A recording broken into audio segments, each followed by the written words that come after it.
Welcome back. Hello, everyone. We appreciate you being here today on this beautiful Texas summer fall day. If you guys don't know already, my name is Allan Shahadi. I'm a center supervisor here for Workforce Solutions Alamo at the Datapoint location. And I'm Victor Gibbons. I also am a supervisor for our East Houston location. And it's good to see you again, man. Nice to see you. It's nice to be back. Another casual conversation. Did you wash your hands? I did wash my hands. I used hand sanitizer before I left my car too. Nice. Thank you for doing your part to protect me. For sure. We got our masks here.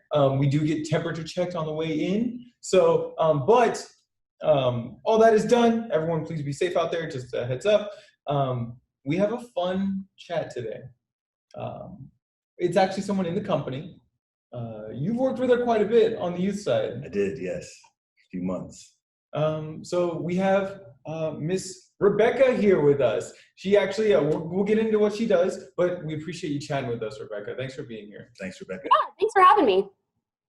So we want to go ahead and just kind of spotlight some staff that work with us. The past few episodes have been, community partners and organizations outside of workforce, but inside of workforce, we have a lot of great people that work in a lot of very interesting positions that you may or may not see, walking in to the center.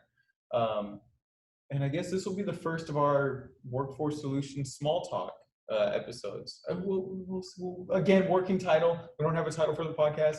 Don't have a title for the sections, but they'll develop as we go. Staff Spotlight. Staff Spotlight. Yeah. I like that. I was gonna ask if you had any ideas, if you wouldn't mind sharing those as well.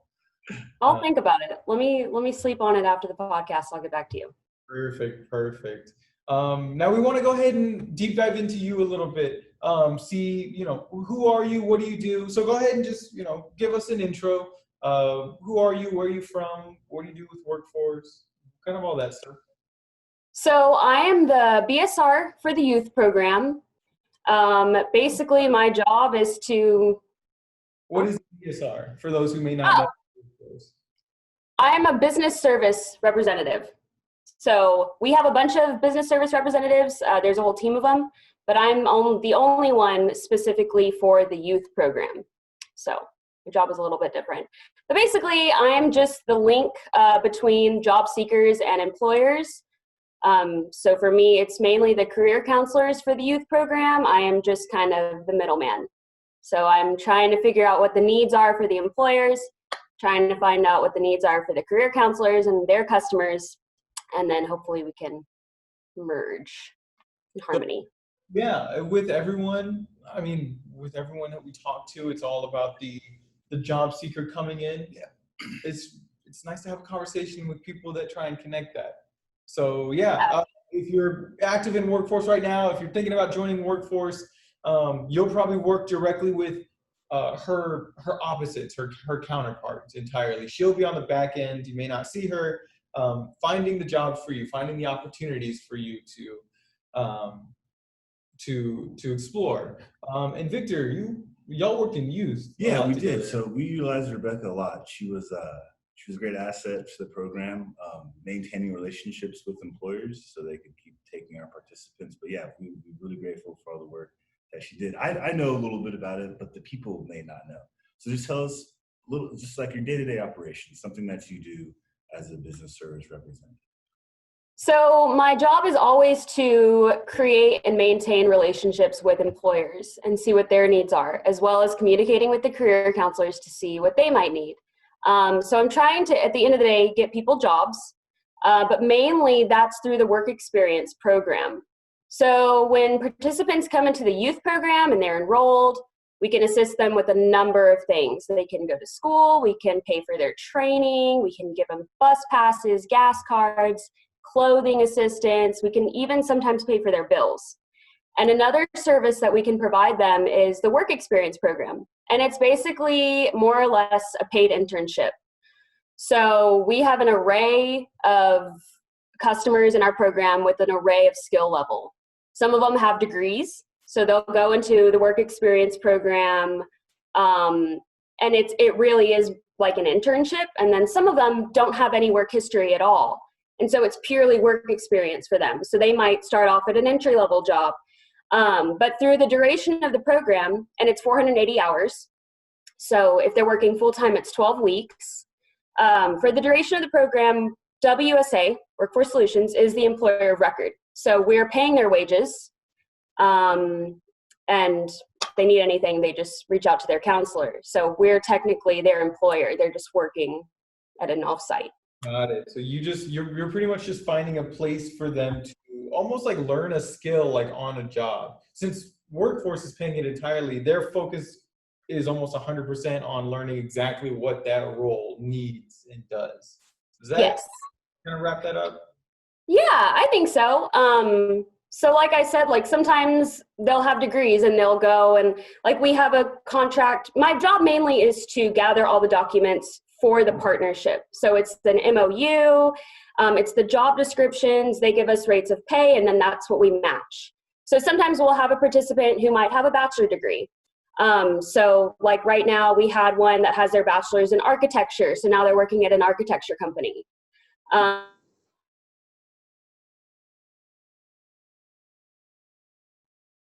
Profits. So yeah, it's mainly like partnerships. So, what type? So back to the work experience, right?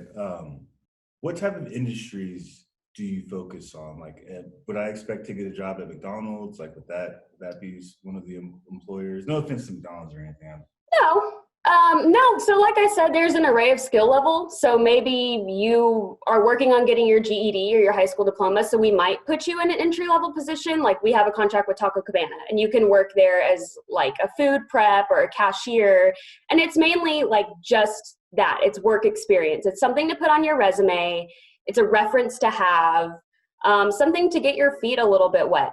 But yeah, if you have a higher skill level, maybe you have a certification, maybe you have a certification to be a dental assistant. So then we can put you in a dentist's office. So it really just depends on the customer and what the career counselor needs and sees for them as far as job growth. But really, I'm targeting anything and everything. If you want to partner with us and you have a TWC tax ID, we'll partner with you and we can send you participants. It's a little bit more lax in the youth program. I think for the adults, they have to go through, they have to be in high demand industries. For the youth, we're just trying to get them jobs for the most part. Well, that was actually going to be my next question was, I don't know how much knowledge you have on the adult business side, but I was going to see if there's a difference in what you try and target. Like, is there any like noticeable difference or any industry you see that fits better with youth, or any changes that you see that you have to adapt to that maybe the adult side doesn't? Is there anything like that that kind of separates the youth and adult side, or is it like y'all are still kind of going after the same businesses for the youth? So we do have a lot more freedom. Like I said, it doesn't have to be in an in-demand industry, although that is what we target. But I know one similarity that is with the youth and I'm sure adult is they don't really want to work with like food in the food industry. So that's something that I try to avoid. I think I only have one contract with like a restaurant. So that is some similarity that they have, that they're just like, no, I'd rather work outside or like in a warehouse or as a receptionist in an office, but like food is out. So. Yeah, definitely. I don't want to work at food when I was young. No, I actively avoided it. But it was the only places that were hiring because I didn't. Yeah, I did. I worked in like kind of the food industry, and yeah, I don't blame them for not wanting to do that. So, yeah. So I actually have a question let me remember we're professionals. Something popped up. Yeah. I actually do want to ask, now that we've talked a little bit about what you do and how you do it in workforce, we're trying to connect, we're not machines here. We're not the DMV. We're not robots at workforce. We do try and be real. So I do want to explore a little bit about, before you came into workforce. So are you originally from San Antonio since you're here now, or were you local Texan, or are you out of state? Where were you from originally, and what brought you to San Antonio? So I'm originally from Victoria. So I am a Texan. Victoria is pretty small. It's like a medium-sized town. It's not too small, but it's definitely not San Antonio. It's on like the coastal Bend region. So I graduated from high school there, and well, I ended up going to UTSA. I wanted to go to UT Austin. That was my plan. So I applied there. I didn't get in, but I didn't get rejected. I got into the CAP program. So it's basically where you go to like a sister school of UT for 30 hours and you maintain a 3.2 GPA, and then you get automatic admission into UT. So I ended up going to UTSA for that reason. So that's what brought me here to San Antonio, and then I ended up staying here, and it's a long story. Awesome. But, yeah, I feel like how many people have we talked to already that have got UTSA backgrounds? Yeah, it's a great school. Yeah, if y'all don't remember from previous episodes, that's where Victor graduated from as well. Oh, we gotta Someone's got to make an appearance today. Hello. And then Austin is where I'm from. So a shame you didn't go to UT Austin and become a Longhorn. But I guess a Roadrunner is a good second choice. You made the right. I think so. I really like San Antonio, and by the time I had made the decision not to go to UT, I was already like comfortable here, kind of established. So I'm really glad that I'm here, and I don't know if I would want to live in Austin. Yeah, it's a little crazy, for sure. Yeah. We're having such a great happy conversation. I want to a little bit, but it is what it is. We are going through a pandemic right now. So how has that affected your day-to-day operations, or has it, if any? Honestly, I think, well, for my particular position, and maybe for most of the BSRs, our work hasn't really been affected too much. I mean, we can work from home. The only real difference is that our job fairs are now virtual. So that has been a transition, but it's been pretty successful so far. A lot of people are getting computers and they're getting Wi-Fi now, like job seekers. And so they're able to join our job fairs and look for work. So my job hasn't really changed. I can communicate with my employers virtually through email, through phone calls. The only thing I had to set up was my printer, my scanner. Yeah. I had to blow the dust off that and set it up. So no, I really haven't been affected by it. I love working from home. I love my home. If I could be here all the time, I would. So it's been okay for me. What about y'all? For some reason, Victor doesn't know how to update his computer whenever he's got stuff to do. So one of the other questions, while I annoyingly click on that again, so that sounds like, since you're working on the employer side, since stuff hasn't really changed, that means you haven't really noticed too much of a change in employers looking for hires? Was there ever a lull in that, or has it seemed somewhat steady through? Because that's a lot of the conversation that I see, I try and follow like workforce Twitter and stuff like that. And then obviously the people that come into the center, is that people are saying that oh, well, no one's hiring. Yeah. So you're like the person to talk to about that. Have you noticed any change in that at all on your end, or? So as far our job fairs get filled up with employers. So there are definitely employers out there who are looking for people, who are actually having a hard time finding people. I think it has to deal with people being on unemployment and stuff like that. But I've slowed down my work experience contracts a little bit. I'm mainly just focusing on the ones that I have and continuing to communicate with them. And they have, as soon as COVID started and we were sent home in April, I was reaching out to all of them and, was asking them, do you need anybody? And I doubt that you do at a time like this, but actually I was really surprised to get their feedback, because they did need people. They needed people to come in and for a number of different positions. So no, actually there's been a lot of employers, and the other BSRs can tell you too, they work with people that are truly looking for people to apply. Oh, so positive for anyone listening Oh, out there in the middle of COVID. people are still hiring. Yeah, our teams are still keeping those connections. I'm pretty close, so not really a problem there. So you mentioned virtual job fairs. Can you walk us through the process of a virtual job fair and how much it differs from an in-person job fair? So the virtual job fairs, we're using a system called Premiere, and it's like it looks almost like The Sims. You can't like make your little avatar or anything like that, but you go into like a virtual booth. They just have kind of like the logos of each employer. You can go in, you register first, you create a login, and then you go in on the day of the job fair, and they usually are between like 9 a.m. to 1 p.m. You don't have to stay the whole time because it's virtual. You can just go in at any time and click on whatever employer you want to go to, and then it goes to their booth. And you can click on the positions they're hiring for. It gives you a little synopsis about the business itself and kind of like what they're looking for and what their goals are. And then a lot of times you can chat with a representative from that business. So the employers, they don't have to be on, and they won't, a lot of times won't be on the whole duration of the job fair, but if you do catch them and they are on, then you can chat with them. You can submit your resume, you can go to their website.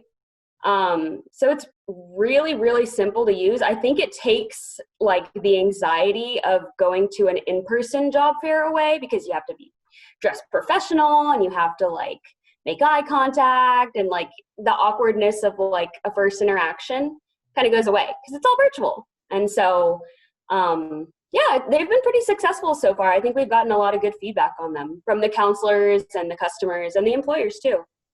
So, like drawbacks from that system, because it sounds overwhelmingly positive. So why would we ever need to switch back? But have you seen anything that maybe we are either the tech's a little bit rough on some ends or adapting to the technology? Is there anything that you feel like an in-person job fair may have still over a virtual one? Or I guess like this, for on the same hand of like them like removing the awkwardness of a first interaction, you're kind of missing that at the same time. So employers aren't able to see like who is applying to these positions, who's interested.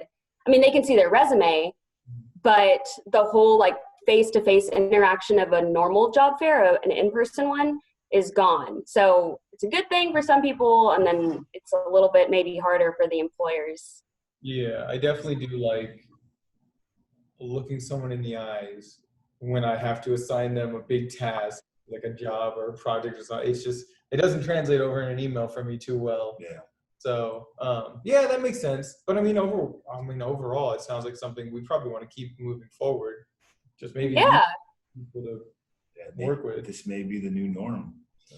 The red, white, and new this year will be virtual. So that'll be a big transition. But I mean, like I said, we're already getting started. We're already doing job fairs virtually. So I think this is like a good prepping time to prep for the red, white, and new, because that's our biggest job fair of the year. So that one's typically in November, right?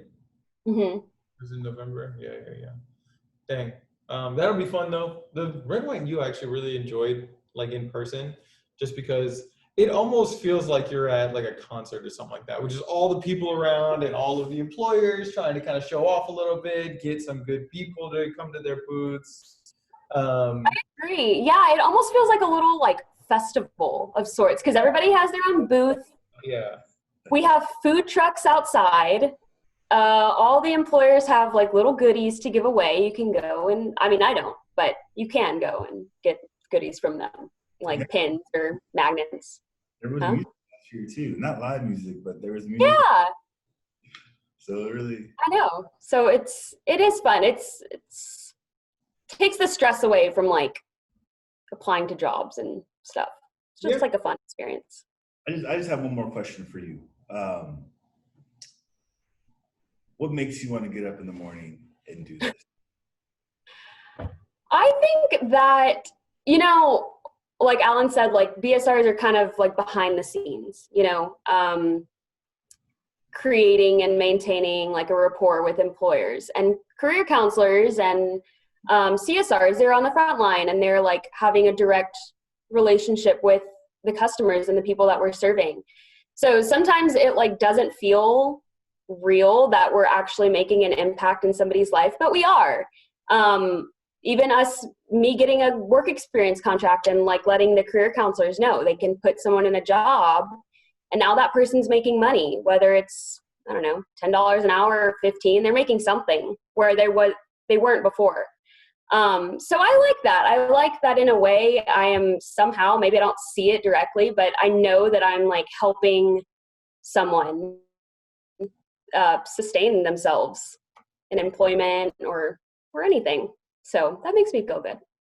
That's definitely the best way to put it, to be honest, is that whether we see it or not, we're helping somebody. That's actually one of the, it's probably one of the best ways I've heard one of our team members put it. That's it. At the end of the day, is what we all want to do, regardless of what side you're on. With that being said, you know, I appreciate you being here with us, Rebekah. I appreciate you giving us a little peek at what you do and how you do it and how you help. You know, the BSRs, the business solutions representatives are definitely the backbone. They're definitely a backbone. It's hard for us to help people in the community if we don't have anyone to send them to. If we don't have any job to send them to, any employers. At the end of the day, if employers aren't willing to help us, all we can do is provide words of encouragement and support, and that's where y'all are so important. So again, I appreciate you talking with us today.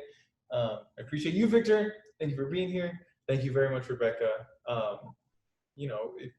If you guys ever doubt that we're trying our best to find you guys sustainable, healthy employment, Rebekah is the best example of who we put forward to try and make those jobs a reality for y'all. So, everyone thank Rebekah if you happen to see her wandering around looking for positions. Yeah, and employers, reach out to her if you want to participate. Yeah, for sure. Yes, please do.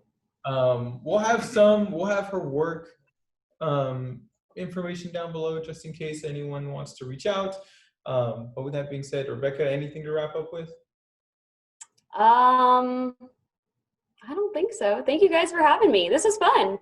Yeah. I mean, I feel like the three of us have just chatted around the office before, so it's nice to have a little bit more structured conversation. Still, between the three of us, which is it's always fun. So yeah, we might see her on in the future. With the mask on. With a mask on, of course. Once we reopen, we might have another episode in the future. If you guys want to see more of Rebekah, feel free to leave comments down below or let us know on social medias. But with that being said, man, another fun episode with you. Very much appreciate it. Always fun to see you. Everyone, please stay safe out there. Wash your hands, cover your face, use hand sanitizer. Contact your local workforce center if you guys need any help. Bye, everyone.